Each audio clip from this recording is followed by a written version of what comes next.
মে মাস 2025 মীন রাশির কেমন কাটবে আজকে এই বিষয়ে আপনাদের সামনে তুলে ধরব। এই মে মাসে অনেক পরিবর্তন হবে, বড় বড় গ্রহদের পরিবর্তন হতে যাচ্ছে। দেবগুরু বৃহস্পতির পরিবর্তন, রাহু কেতুর পরিবর্তন, বুধের পরিবর্তন এবং সূর্যের পরিবর্তন। মীন রাশির 7.5 চলছে। কি প্রভাব পড়বে, কি ফল পেতে যাচ্ছে, কোন দিক থেকে সাবধানে থাকতে হবে, কোন উপাচার করতে হবে, সমস্ত কিছু তুলে ধরব মীন রাশির। তবে অনুষ্ঠানটি শুরু করার আগে সমস্ত দর্শক বন্ধুদের নমস্কার জানাচ্ছি এবং তার সাথে বলবো যারা বহুদিন ধরে আমাদের অনুষ্ঠান দেখছেন এখনও পর্যন্ত সাবস্ক্রাইব করেননি তাদের কাছে বিশেষ অনুরোধ করব চ্যানেলটি সাবস্ক্রাইব করার জন্য। এই চ্যানেলে মীন রাশি সম্পর্কিত বহু ভিডিও আপলোড দেওয়া হবে। যারা জ্যোতিষী প্রেমী, জ্যোতিষীকে ভালোবাসেন, জ্যোতিষী বুঝেন, তাদের জন্য প্রচণ্ড কাজে লাগবে আশা করছি। তবে আমি কোনো রকমভাবে কোনো দর্শককে বিভ্রান্তের মধ্যে রাখতে চাই না। এটা গ্রহদের গোচরের উপরই আলোচনা করা হচ্ছে, কারো কোনো রকম ব্যক্তিগত কুষ্টি ধরে আলোচনা নয়। এটা চন্দ্র রাশি অনুসারেই দেখবেন। তো মীন রাশির স্বাস্থ্য, সন্তান, শিক্ষা, প্রেম, ভালোবাসা, দাম্পত্য জীবন, ভাগ্য, কর্ম কীরকম যাবে এই নিয়ে আজকে তুলে ধরব। তার সাথে গ্রহের যে অবস্থান, গ্রহ কোথায় অবস্থান করবে এবং কী রকম প্রভাব দিবে সেটাও বলবো এবং কোন উপাচার করবে সেটাও বলবো। তো সবার প্রথম বলবো গ্রহদের অবস্থান নিয়ে। রাশির উপর অবস্থান করছে শনিদেব এবং উচ্চ শুক্র, তার সাথে বুধ এবং রাহু। তো বুধ তো রাশি পরিবর্তন করে নেবে, 6 তারিখে চলে আসবে দ্বিতীয় ঘরে, যেটা হচ্ছে মেষ রাশি। এখানটাতে উচ্চ অবস্থায় সূর্যদেব অবস্থান করছে। সূর্যেরও পরিবর্তন হবে। তো পরিবর্তন হবে 15 তারিখ, ততদিন পর্যন্ত সূর্য আর বুধের জুতি, বুধাদিত্য যোগ। এবং রাশির তৃতীয় ঘর যেটা হচ্ছে বৃষ রাশি, এই ঘরে দেবগুরু বৃহস্পতি অবস্থান করছে। দেবগুরু বৃহস্পতিও রাশি পরিবর্তন করবে 15ই মে, চলে আসবে একদম চতুর্থ ঘরে মিথুন রাশিতে এবং পঞ্চম দৃষ্টি পড়বে একদম অষ্টম ঘরে, সপ্তম দৃষ্টি পড়বে কর্মের ঘরে এবং নবম দৃষ্টি পড়বে দ্বাদশ ঘরে। মঙ্গল নীচ অবস্থায় অবস্থান করছে পঞ্চম ঘরে কর্কট রাশিতে। কেতু অবস্থান করছে আবার সপ্তম ঘরে। 18 তারিখে রাহু কেতুর পরিবর্তন, কেতু চলে আসবে ষষ্ঠ ঘরে সিংহ রাশিতে এবং রাহু চলে যাবে আবার দ্বাদশ ঘরে, যেটা হচ্ছে কুম্ভ রাশিতে। আর সবথেকে ভালো হচ্ছে যে দেবগুরু বৃহস্পতির দৃষ্টি থাকবে ওই রাহুর উপরে, এই দিকটাও ভালো। এবং মীন রাশির ক্ষেত্রে দেবগুরু বৃহস্পতির যে এই যে তৃতীয় ঘর থেকে একদম চতুর্থ ঘর অবস্থান, সুখের ঘরে চতুর্থ ঘর এবং নিজের রাশির উপর দৃষ্টি, কর্মের ঘরে দেবগুরু বৃহস্পতির দৃষ্টি পড়বে। এই কর্মের ঘরটা হচ্ছে দেবগুরু বৃহস্পতির মূল ত্রিকোণ রাশি ধনু রাশি, অর্থাৎ নিজের রাশিকে দেখবে। এটা যথেষ্ট ভালো পরিবর্তন, কারণ গ্রহ যখন নিজের রাশিকে দেখে তাহলে তো সেই রাশির সেই ঘরের ফলকে বৃদ্ধি করে দেয়। অর্থাৎ যথেষ্ট একটা ভালো দিক উঠে আসছে এই 7.5-এর মধ্যে। শনি রাশির উপর অবস্থান করছে, শনি নিজের নক্ষত্রে অবস্থান করছে এবং নিজের নক্ষত্রেই কিন্তু বক্রি হবে আগামী দিনে। তখন অন্যরকম ভিডিও দিব কি হবে না হবে। তো বর্তমানে যে পরিস্থিতিটা তৈরি হচ্ছে, রাশির অধিপতির যে রাশি পরিবর্তন, এটা এই মীন রাশির জন্য সর্বাধিক ভালো হতে যাচ্ছে। অতিচারী গুরু রাশি পরিবর্তন করবে। রাশি পরিবর্তন করা মানেই গুরুর কিন্তু ভূমিকা অন্যরকম হয়ে যাবে, অতিচারী হয়ে যাবে। এক একটা রাশিতে দেবগুরু বৃহস্পতি প্রায় 13 মাসের মতন থাকে। এবার সেই জিনিসটা হয়ে যাবে উল্টো। এই 2026-এই কিন্তু চলে যাবে তার উচ্চ ঘরে কর্কট রাশিতে, আবার ব্যাকে চলে আসবে। তো যাই হোক, সেই সময়গুলো যখন আসবে তখন আস্তে আস্তে সমস্ত কিছু তুলে ধরবো। তো এই তো হলো গ্রহদের অবস্থান। তো সবার প্রথমে এই মীন রাশির শরীর স্বাস্থ্য নিয়ে বলবো। মীন রাশির শরীর স্বাস্থ্য নিয়ে বললে রাশির অধিপতি দেবগুরু বৃহস্পতি চতুর্থ ঘরে অবস্থান করবে তো মাসের মধ্যভাগে।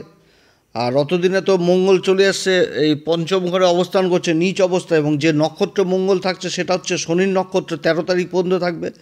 এবং তারপরে থাকবে হচ্ছে অশ্লেষা নক্ষত্রে, যেটা হচ্ছে বুধের নক্ষত্র। এবং বুধ আবার 6 তারিখে চলে আসবে দ্বিতীয় ঘরে, যেটা হচ্ছে খাওয়া দাওয়ার ঘর। তো দেবগুরু বৃহস্পতির রাশি পরিবর্তন হওয়া মানে শরীর স্বাস্থ্যে ইমপ্রুভ হওয়া। রাশির অধিপতি তৃতীয় ঘরে ছিল, যেটা হচ্ছে পুরুষার্থ পরাক্রমের ঘর। তো এই ঘর থেকে বেরিয়ে এসে সুখের ঘরে অবস্থান করবে এবং নিজের রাশির উপর দৃষ্টি দিবে। তো এই দেবগুরু পরিবর্তনটা ভালো, কিন্তু বর্তমানে যে গ্রহদের পরিবর্তন রয়েছে, গ্রহগুলোর যে অবস্থান, মঙ্গল পঞ্চম ঘরে অবস্থান করছে, তা আবার নীচ অবস্থায়। তো এইখানটাতে কিন্তু শরীর স্বাস্থ্য নিয়ে কিছুটা হলেও প্রবলেমে থাকবে। তবে প্লাস পয়েন্টটা হচ্ছে কি, যে দেবগুরু বৃহস্পতি মাসের মধ্যভাগেই কিন্তু রাশি পরিবর্তন করছে। তো মধ্যভাগের পর থেকে শারীরিক অসুস্থতা যদি থাকে সেটা কিন্তু যথেষ্ট ইমপ্রুভের দিকে যাবে। কিন্তু খেয়াল রাখতে হবে মীন রাশিকে একটাই জিনিস, সেটা হচ্ছে যে নিজের খাওয়া দাওয়ার দিকে যথেষ্ট খেয়াল রাখতে হবে। খাওয়া দাওয়া ঠিক মতন করে করতে হবে, কারণ রাশির উপর শনির অবস্থান। শনি এখানটাতে পরিশ্রম জিনিসটাকে বেশি করাবে, কারণ শনির তৃতীয় দৃষ্টি পড়ছে ওই তৃতীয় ঘরে। ছোটাছুটি, যোগাযোগ এগুলো কিন্তু করাবে, ক্লান্তির চাপ থাকবে। তো যার জন্য খাওয়া দাওয়াটা সবসময় বিশেষ ঠিক করতে হবে এবং সময় মতোই খেতে হবে। বাইরের ফাস্টফুড যথেষ্ট ভালো না এই সময়কালে, এবং ওয়েদারেরও সমস্যা থাকছে।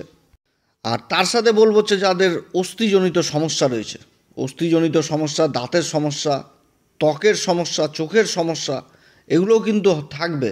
সূর্য যতদিন ওই দ্বিতীয় ঘরে উচ্চ অবস্থায় থাকে, বুধের সাথে থাকবে আর কি। মীন রাশির ক্ষেত্রে সূর্য হচ্ছে কি ষষ্ঠ ঘরের অধিপতি। ষষ্ঠ ঘরটা কি অসুখ বিসুখের ঘর। এই ঘরের অধিপতি উচ্চ অবস্থায় দ্বিতীয় ঘরে অবস্থান করছে। অতএব এই দিক থেকে কিন্তু যথেষ্ট সাবধানে থাকতে হবে, কিংবা যাদের রয়েছে তারা বিশেষ ডাক্তারি ট্রিটমেন্টের মধ্যে রাখবেন। কিন্তু রাশির অধিপতির এই যে চতুর্থ ঘরে পরিবর্তনটা হচ্ছে, তাতে অনেকটা ইমপ্রুভ পাবে, শরীর স্বাস্থ্যের দিকে যথেষ্ট ভালোর দিকেই এগোবে। সন্তান শিক্ষা নিয়ে যদি বলি, সন্তানের ঘরে মঙ্গল অবস্থান করছে এবং দেবগুরু বৃহস্পতি রাশি পরিবর্তন করবে, মিথুন রাশিতে আসবে, তৃতীয় ঘরে অবস্থান করছে।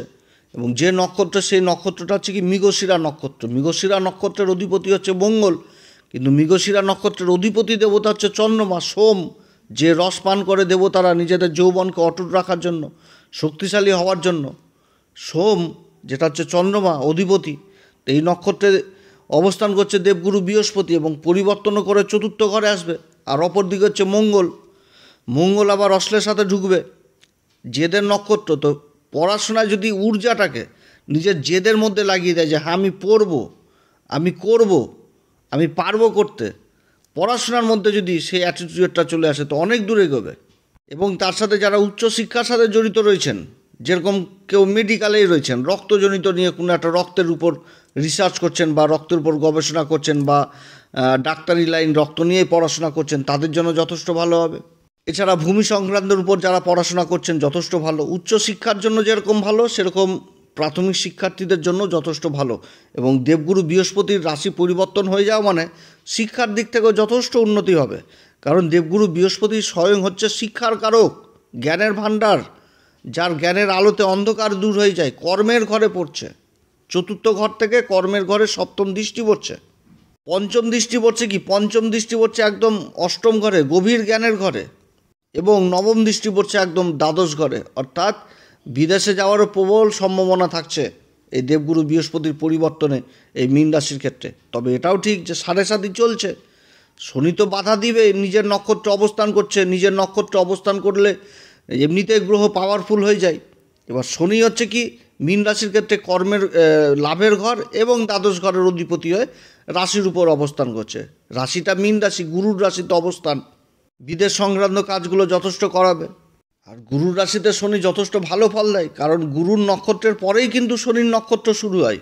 পুষ্যা নক্ষত্র শনির নক্ষত্র, তার আগে কি হচ্ছে পুনর্বসু নক্ষত্র। তাহলে পুনর্বসুর পর পুষ্যা চলে আসলো, এদিকে বিশাখা, বিশাখার পরে চলে আসলো হচ্ছে অনুরাধা, আবার ওদিকে পূর্বা ভাদ্রপদ, তারপরে চলে আসলো উত্তরা ভাদ্রপদ। অর্থাৎ শনি কিন্তু গুরু দ্বারাই আবদ্ধ। গুরুর জ্ঞান, গুরুর জ্ঞানের অন্ধকার, গুরুর জ্ঞানেই তো অন্ধকার দূর হয়। আজকে তুলে ধরলাম, বললাম এইগুলো কথা, হয়তো কেউ বলেছে কি না আমি জানি না। তো যাই হোক, শিক্ষার দিক থেকে অনেক ভালো হবে। তবে কি যে সন্তানদের জেদ রক্ষা করতে বাবা মারা কিন্তু জীবন যায় হবে, কারণ এই যে মঙ্গল অশ্লেষা নক্ষত্র অবস্থান করবে বুধের নক্ষত্রে। বুধ হচ্ছে কি, বুধকে বালক বলা হয়, যুবরাজ, বাচ্চা। তো অশ্লেষা নক্ষত্র বেরি ধরা সাপ। এবার একটা বাচ্চা ছেলে যদি কোনো খেলনা নিয়ে খেলে, তার হাত থেকে যদি খেলনাটা কেড়ে নেওয়া যায়, তাহলে তো সে বাচ্চাটা তো রেগে যাবে, সে তো জেদ করবে। তো সেরকম মঙ্গল কিন্তু এই সন্তানের ঘরে অবস্থান করছে, ওই নক্ষত্রে চলে আসবে। তখন এই সন্তানদের জেদ রক্ষা করতে পিতামাতাদের পকেট খালি হয়ে যাবে, এরকম হয়ে যাবে, খুবই খরচাপাতি হবে জেদ রক্ষার্থে, যে এটা নিব সেটা নিব, এই করব সেই করব। এদিক থেকে যথেষ্ট সাবধান। প্রেম ভালোবাসার দিকেও কিন্তু সেরকম পরিস্থিতি তৈরি হবে।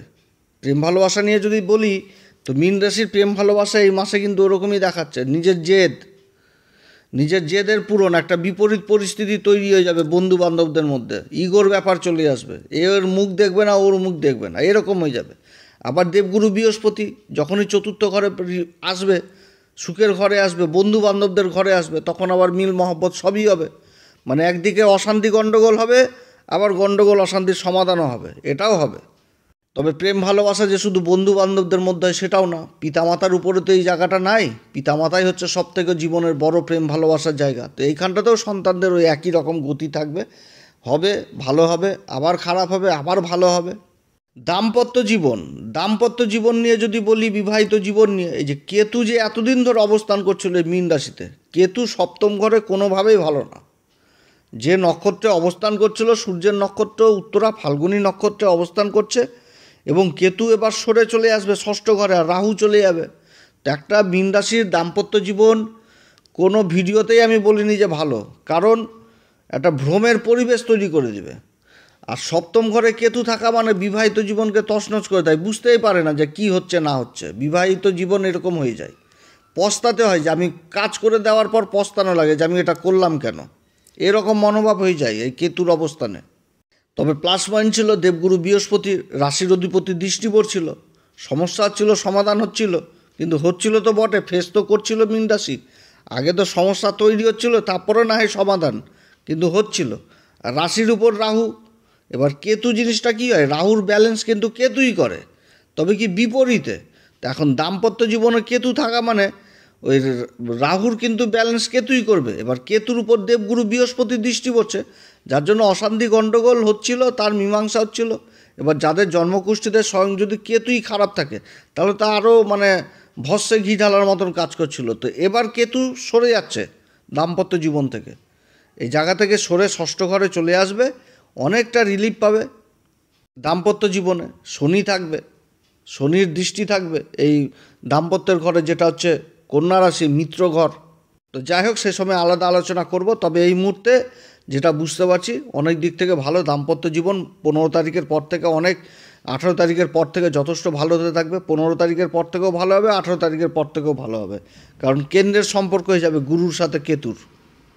মীন রাশির ক্ষেত্রে যদি ভাগ্য এবং কর্ম নিয়ে আলোচনা করি, তো ভাগ্যের ঘর হচ্ছে কি নবম ঘর, যেটা হচ্ছে বৃশ্চিক রাশি। বৃশ্চিক রাশির অধিপতি হচ্ছে মঙ্গল। মীন রাশির ক্ষেত্রে কারক গ্রহ, ধনসম্পত্তির ঘর এবং ভাগ্যের ঘরের অধিপতি হয়ে পঞ্চম ঘরে অবস্থান করছে, যেটা হচ্ছে কর্কট রাশি।